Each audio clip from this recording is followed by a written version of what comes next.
Welcome to Authentic with Brazil 201. I'm your host, Brazil 201. It is 2:30 a.m. I just got home, kind of drunk, actually very drunk. I took the trolley home, which is something I have not done since I was 18 because I did not want to pay $120 from an Uber from the Lower East Side. Anyway, so, full spoilers. We're going to go first, Happy New Year.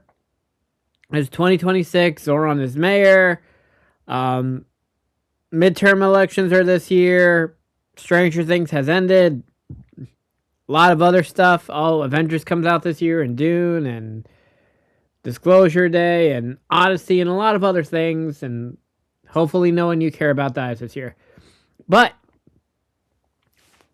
okay, we're going to go straight into Stranger Things spoilers. But more so the end of the show spoilers before I go into the show spoilers, because I think a lot of people just kind of want to talk about what this series finale was setting up and a lot of other things. And look, it is a lot. I just want to say, first of all, Stranger Things, the original show, came out in 2016. It's probably the last show with a monoculture type thing where everyone truly cared about, because, once again, spoilers, I don't think any of these potential spinoffs will have the grasp on the culture that the original show had. Look, it was a decade. It came out at the right time before Trump became omnipresent in all our lives and whatnot. And it's really crazy to think. Because remember, the original Stranger Things comes out right before the 2016 election and has just ended now on New Year's Eve / New Year's Day 2026. But I want to go straight into all of it, right? Because look, I think the first hour, first of all, I was at a club for New Year's Eve.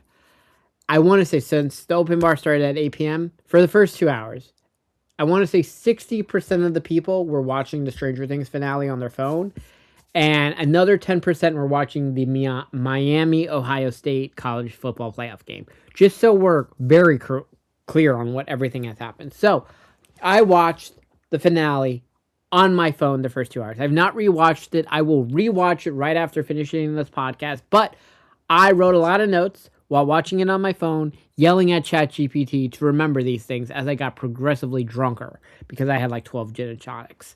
So, first, the first hour, because this was a 2-hour finale, I thought it was great. It was emotional, focused. It felt like Stranger Things, stakes, callbacks, characters actually like humans again. I was locked in.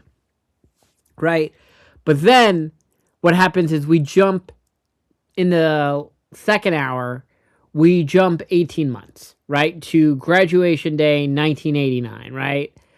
And the time skip happens, and it's just weird because the quote unquote the kids, right? The kids, like Mike, Max, Lucas, and all of them, they are all like 18, 19 now in the show. I understand in real life they're all 23, 24 or whatever, but it's weird because like you could tell like, oh, Lucas and Max definitely like fuck now, and Will, we're gonna go through all the time skip thing. Will is in we go through, we kind of get like glimpses of their future. Will is like, goes to a bar and meets a nice man. Good for Will, whatever.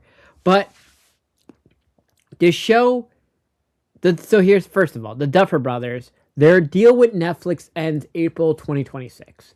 If I were to guess, Netflix will pick up 2 of 3 of these potential spinoffs before April 2026, forcing the Duffer Brothers to work on them.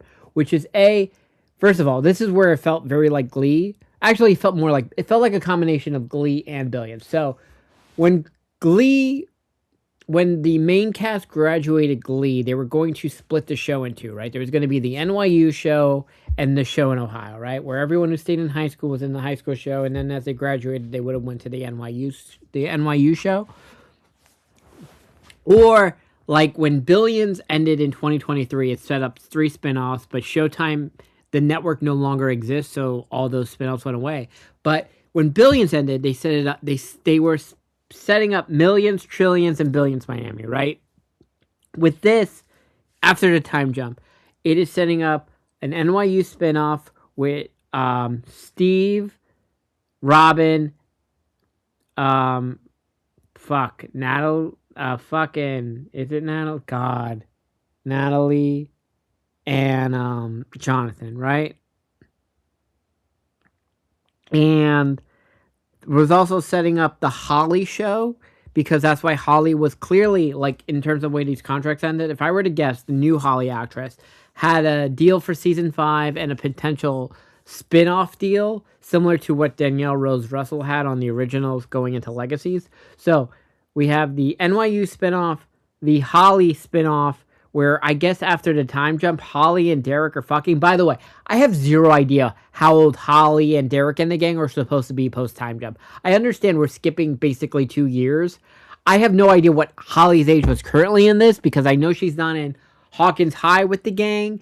I am assuming they are sophomores or freshmen post time jump, right? Holly, Derek, the and everybody else, right? And then we also have the young adult spinoff, which is like Joyce and Hopper and everybody back in the 1950s, right? So these are our 3 potential spinoffs.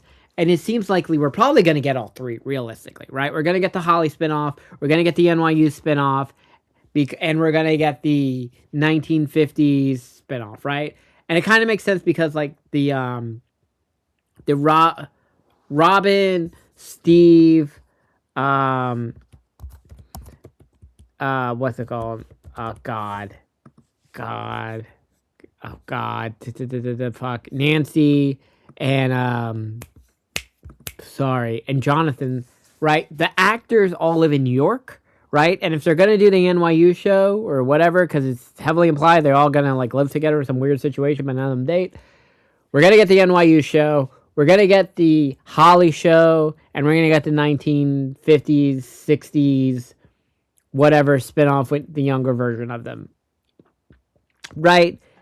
And clearly, I don't know if we get both, or they do some combination of the Holly show and the NYU show mixed together, right? And we're kind of jumbling between two, because you can have Max, because, like, we understand Max and Holly are best friends, and all of it, and blah, blah, blah, blah, blah.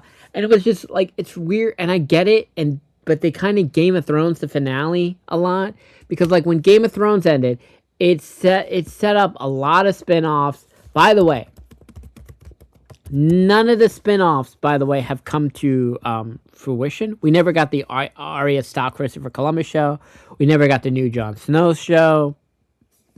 House of the Dragon and the new 30-minute Knights of the Seven Kingdoms show are not from the original, like, spin-offs, like, in, like, what the parent show is setting up. By the way, I just want to say, I know I can't talk about it yet.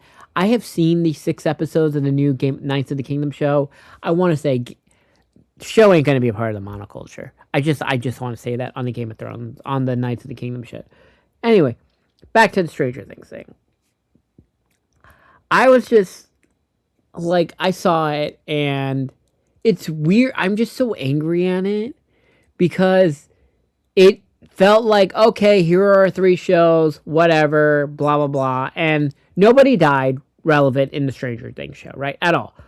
By the way, we get 3 fake out deaths with Al, right? That Vecna infects Hopper's mind, so Hopper shoots the tank, thinking he's shooting Vecna. So we think, oh shit, Hopper shot the tank, and he shot 11, and that's why he has to break the tank, so he can break 11 out, and, like, give her CPR or whatever bullshit.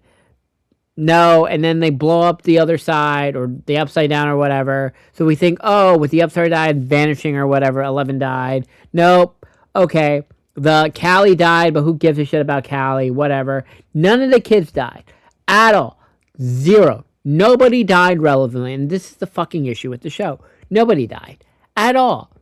And I get it, they're kids, we don't want to die, but nobody, we got a Steve fake out death, we got a Hopper fake out death, but I don't give a shit about Callie. Everyone hated Stranger Things Season 2, Episode 8, or whatever the fucking that shitty backdoor pilot was, right?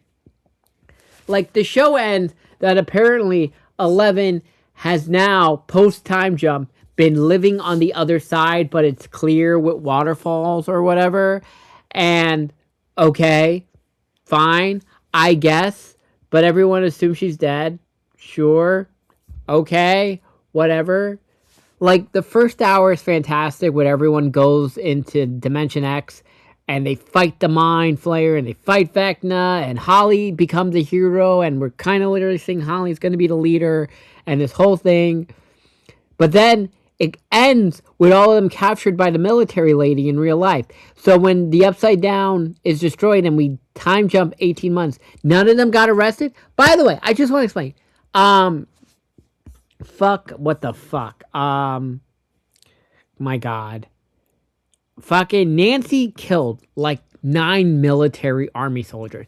Didn't go to jail. Hopper has killed at least 60 military people. Did not go to jail. Realistically, a lot of these people should not have fucking lives at all after it. That's just a realistic thing because they all got captured by the military police after the Upside Down got fucking destroyed. So they're all fine. Like, this is the issue. Like, they're just all let go. Why? Do we see the issue? Like, I'm just so confused. Like, I want the Holly spinoff. I want the Young Parent spinoff. I want the NYU spinoff. But I am just so angry at the finale because a lot of it is so stupid. It really is so stupid. And yeah, it is just weird. Cause like I'm still once again confused with the younger, like it's weird when the kids are acting like, I understand they're 18, 19 when the show ends, but it's weird when they're acting like adults, and it's weird that Steve, Nancy, Jonathan, and fucking Robin, who are I guess supposed to be 24, 25, are suddenly acting like they're my age, 32, 33. They dress like they're 32, 33 in 1989, even though 2 years ago it's 1987, I guess, in like the beginning of it. They wouldn't change this much in 2 years. Like, they suddenly look 30. I understand all the actors are 30 in real life, of the older group. I'm so confused. Like, I'm gonna rewatch it all, but what the fuck was this? If I saw this in theaters, I was very, because it was funny seeing this at the club when everyone kind of was finishing within 5 or 10 minutes of each other. Everyone just seemed so angry, like completely. It was just really interesting. It was a good focus group to see if a lot of people just like incredibly angry at the show ending. And the spin-offs don't fix this. Like, yeah, I would love to see Max again, but here's the other fucking issue with the thing. Sadie Sink is going to be a massive star, right? She's Jean Grey in Spider-Man 4. She's Jean Grey in Avengers Secret Wars, right? Hopper is a fucking Avenger as well. Winona Ryder. Like, I guess, like, realistically, you see how this works. You know what's funny is that the It show, right? I mean, the It movie, because the person who plays Mike is in the It movie as well. I just think, like, if we had, because you know, like, there's a redhead and all of it. I just think if you had the Stranger Thing kids in the It movie, it probably would have been a lot better. Like, just in retrospect, because you could have put all of them in it, right? Because there was a black kid, there was a redhead, there was Mike. You could have put Will in it, like all of it. I think it would have worked fine. Whatever. Like, what the fuck? Oh, by the way, once again, where the fuck does the army bitch go? Because she's not killed or whatever. The rest of the army people are killed, but the military evil lady still runs it. But I guess she's okay, because, like, whatever. It's interesting. I'm excited, though. I guess if we get the NYU spinoff or the Holly show. I will say, though, whoever the person that casted new Holly, I think she could lead a show. I fundamentally do think she can lead a show. These shows, they have 3 months to decide which spinoffs they're going to do, so the Duffer Brothers are contractually obligated to work on them even before they go to Paramount. This is similar to the Taylor Sheridan situation, where Taylor Sheridan's new NBC deal doesn't kick into 2027, which is why they already like renewed Landman for season 3 and 4 and Lioness for 3 and 4 to force him to work on these situations. Like, it's very likely that shows are probably already been secretly picked up, so that they have to work on them, even if they don't announce them till like October or November of 2026 or whatever. That's just how it works. It's interesting situations. Gotta say that. But yeah, they Glee / Game of Thrones the finale. I'm gonna rewatch it again. I'm kind of drunk right now, but I am gonna rewatch the 2 hours of it. Hopefully, I cry because I cry a lot. Actually, while I was kind of drunk, the where Holly and Max reunite, I did cry in the finale, even while drunk. But I will say, like of the final season, right? I think 7, 6, and 4. No, 7, 6. What episodes made me cry? 7 and 6 did make me cry because those are the Max situations. Of I think 4. No, is it 4? I don't know what made me sad. I'm trying to think like if any of the originals, the first of the Thanksgiving drop made me sad. Right? Also, I'm not mad at the Will being gay thing. Like obviously we knew, but also like the whole speech. Like I watched Glee. I was used to Kurt and Blaine and all these fucking people doing these speeches. So like it doesn't bother me.